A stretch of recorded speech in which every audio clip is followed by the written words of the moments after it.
Welcome to Teal Talk, an ovarian cancer podcast from the National Ovarian Cancer Coalition. Hear from experts, survivors, and advocates as they share knowledge and inspiration for every step of your journey. Subscribe and follow us on social media at NOCC National. Welcome to Teal Talk. I'm your host, Laura Nashley German. Today, we're talking about something that plays a vital role in advancing care for ovarian cancer, clinical trials. I'm joined by two special guests, Dr. Debbie Richardson, a gynecologic oncologist, and her patient, Rhonda, an ovarian cancer survivor. Together, they'll share their perspectives on clinical trials and why they matter. Dr. Richardson and Rhonda, thank you so much for being here today. So you all have a very special and some might say unique relationship. Can you start by sharing a little bit about your connection? I met Dr. Richardson probably about 8 years ago when I joined the board of directors for the NOCC. She was on the board. I had heard great things about her. I live in Dallas or close to Dallas, and she lived in Oklahoma City, and we weren't patient and doctor at that point. We were just board members. And then I was diagnosed 10 years ago.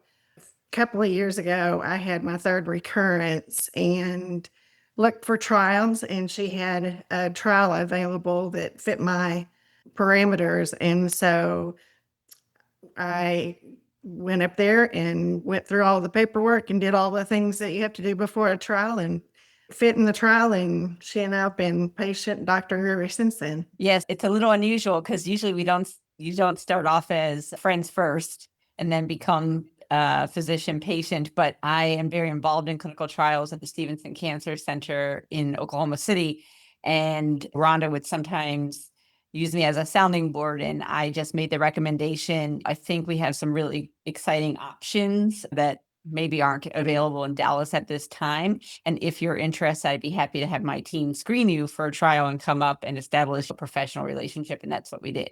But we go back quite a far way now. And what's funny is I used to live in Dallas and practice at UT Southwestern before I moved up to Oklahoma City, but I didn't meet Rhonda until after I had moved to Oklahoma City. Isn't that amazing? Timing is everything, right?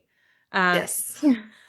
Let's talk about what a clinical trial actually is. There's lots of myths out there, and it's important to set the record straight. Dr. Richardson, can you tell us, big picture, what is a clinical trial and why it's an important part of a patient's journey? I think in this case, it is basically talking about investigating new treatments for the treatment of ovarian cancer.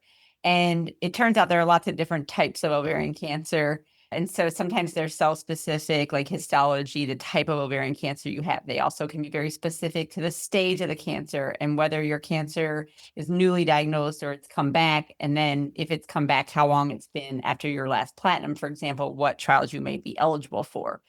At a high level, in general, we think about 3 phases of clinical trials. So there's phase 1, which is where we're taking a new agent, and sometimes they're first in human trials where they have not been given to a human being before. And we're doing what's called dose escalation. And what we're really looking for is what is a safe and effective dose. And the priority in a phase 1 trial is to first understand what is the safety profile, what are the side effects that patients experience by taking this drug. In a phase 2, we take that early signal of how effective is the drug and we test it in more patients. Now, things have changed a bit in drug development, and sometimes some of the trials are doing some of this phase 2 really in phase 1 expansion, which means we've picked the dose or we've optimized the dose. And now we're testing it in more patients to see how effective is this drug. In other words, does it help the cancer shrink? Does it help patients get into remission? How long do those effects last for? How long before the cancer grows? So those are all things we're investigating at those stages. And then we go on to a phase 3 clinical trial. And that's where we take our new agent, either by itself or in combination with other drugs, and we compare it against the standard of care. And so I would say one of the key myths are placebo. So some patients will say, am I going to only get a placebo? The only way that we would ever give somebody a placebo only and not in combination, for example, with the standard of care would mean that would be the standard of care, that they would not be on treatment or a maintenance therapy, for example, because otherwise it'd be unethical to withhold active treatment from a patient. So that's never done. So if it's a placebo controlled, it usually means that a patient is getting standard of care with a placebo, with rare exception. Okay.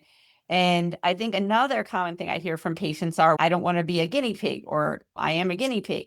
I disagree with that, because guinea pigs actually don't have any say whether they are experimented on or not, but people get to choose. And so it's a choice. And what we know is that patients that are treated on clinical trials, even if they get the standard of care, tend to do better than even if they get that same treatment off trial. We don't quite understand why that is, if there's some kind of placebo effect to even being on a clinical trial, or if it has to do with how closely you're monitored when you're on a clinical trial, because it's very spelled out in a protocol, how often you have to be seen, how often you get lab work, how often you get imaging, et cetera. And so patients are cared for very closely on a clinical trial. That's so interesting, and just so many different ways of thinking about clinical trials and how that impacts the patient experience. So thank you, Dr. Richardson. Rhonda, as an ovarian cancer survivor, I'd love for you to share a little bit about what clinical trials mean to you and what your experience has been like. The first time clinical trials were introduced to me was the same day I was diagnosed with cancer. And it was because they had to be there to take some of my tumor cells from this debulking surgery in order to mix the drug. And so I had to give permission before I even had the surgery to be in a clinical trial later. I signed up. For me, it meant that day was a blur. There was a lot of numbers and percentages and years and things thrown at me, and it was just a little shocking every time something was said. And when they asked me about the trial, I thought, there's these percentages they gave me, but a trial might give me a lot more years to live, and we don't know, but it doesn't hurt to try. So I signed up for a trial that day. The funny thing about it, or what actually wasn't funny, when I was waiting to go in for surgery, they came in and told me that the lady that was going to come collect the tumor cells wasn't going to be able to make it. So I wasn't going to be able to be in the trial. And I was brand new to all of this. And I was devastated. I was like, no, nope, that was my God wink. This is somebody that can help me, and they need to be here. And 5 minutes before they moved me back, the lady showed up and they came and took my cells. And then I was able to take vaccine. It was my vaccine, my tumor cells, and do a 12-month trial. Come to find out, did that 12 months NED the whole time. They were trying to, it was a maintenance to see if they could maintain that I was NED. Went 12 months NED, took one vaccine every month for 12 months. And everybody thought I had taken my vaccine, because there was also a placebo, which at that point, I didn't know that either, because I didn't know what to ask. But I was on the placebo. And they found that out because 6 months later, I had a recurrence. And so after I finished treatment for that recurrence, they opened up the trial and I was able to take my vaccine. So I went another year on that trial, plus immunotherapy. So they just added that to see if that plus the actual vaccine would work. And so I went 12 months with that. But at the end of that 12 months, I had another recurrence. I, at that point, was getting a little worried about how many times am I going to have to go through that initial treatment that I took. And sure enough, I went in to take it and I had a reaction to the platinum.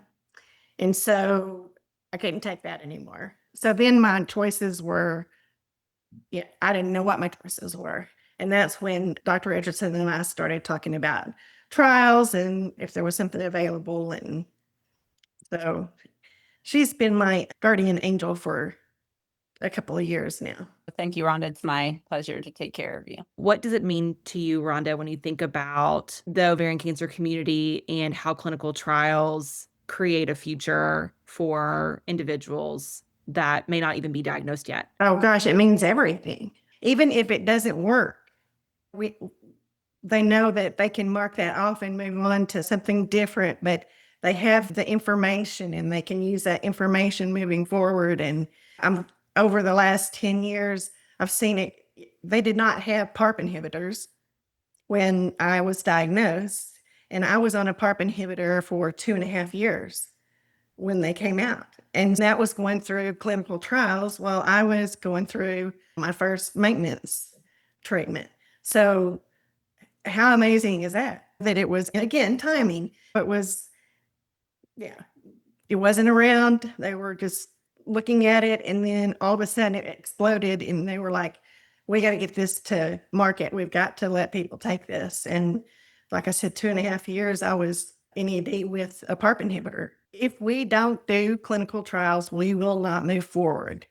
We have to have people that are willing to do it and that want to do it, even though it may not come, the answer may not be what they want at the end. And one of the myths I think people have is, oh, that's just my last chance. I'll go do a trial if I have to.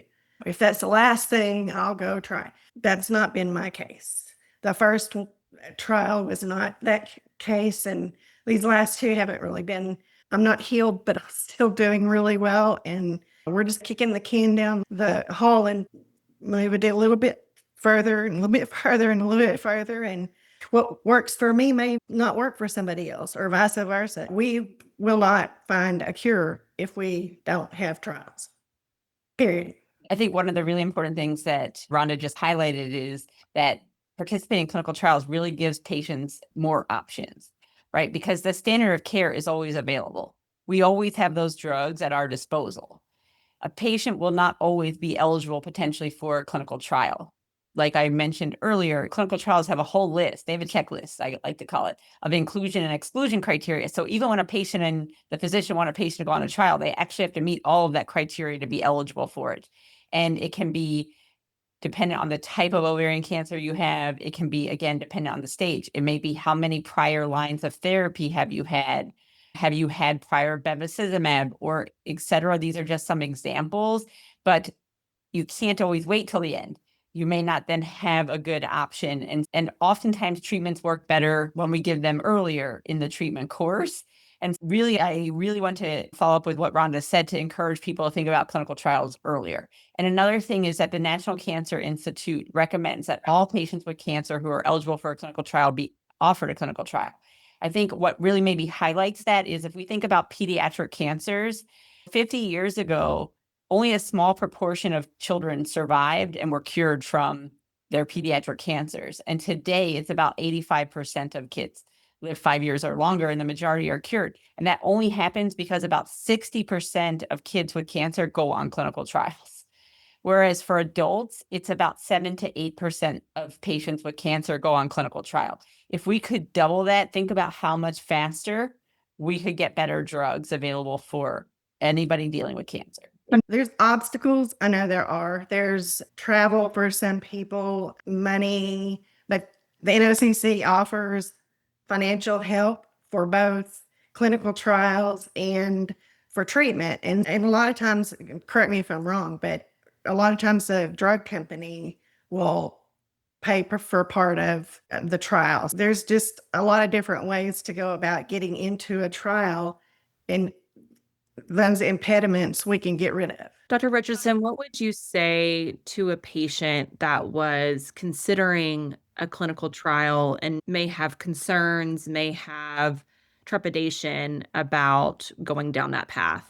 I think number one, it's really important that they have an open conversation with their physician, or if it might not be their normal oncologist, perhaps they're seeing somebody for a second opinion or for a clinical trial consult. They should definitely make what their concerns are and discuss it. Like, you should have an open and honest conversation about those things, because oftentimes we can overcome a lot of those fears or misconceptions. But at the end of the day, as I tell the patient, it's their decision. I am just there to give them their options and make sure they understand it and what the potential risks and benefits are of both the clinical trial and what it means to decline the clinical trial. whether that means standard of care and what that looks like. So any good conversation has to include those elements of what are the potential risks? How might this help me? Is this going to help me? Is it only going to help other people in the future? Most clinical trials really are designed around hopefully benefiting the person taking them, but not always. And so I think it's important that you have those questions and then have that open and honest conversation. And that's one thing I'll tell you about Dr. Richardson is that she takes the time, she sits and answers. I may have 15 questions when I come in, and you know what? She's honest. And I appreciate that because as a patient, you don't want to be told, you don't want to be given expectations that are not real. And so having a trust between your doctor and you is very important. And I think maybe also to point out, if you go on a clinical trial and you want to come off, it's never binding.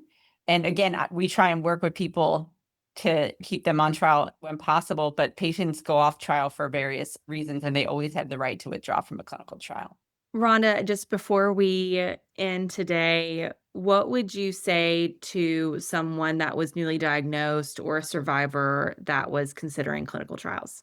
I would say do your research, have that open, honest conversation with your physician, and don't be scared to do it because, again, we're not going to get further down the road if people don't do the clinical trials.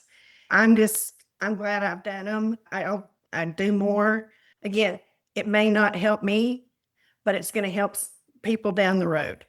And I think that's a very important thing, a legacy at least to leave. That's what I'm always amazed by, how selfless patients can be. And, that sentiment, I hear that time and time again, that people will say, even if it doesn't help me, I'm hoping to help, people after me. Although, of course, as a clinical trialist and as a physician, I'm always hoping to help the person sitting right in front of me first. That's so amazing to think about clinical trials as just an extension of the ovarian cancer community and how a community supports and uplifts each other. And I think this ovarian cancer community is really special in that way, where there's so much love and support and mutual respect that we're able to cultivate that kind of connection. I think that's really special and just very appreciative to you both for the part that you've played in that. Thank you. It's mostly Dr. Richardson.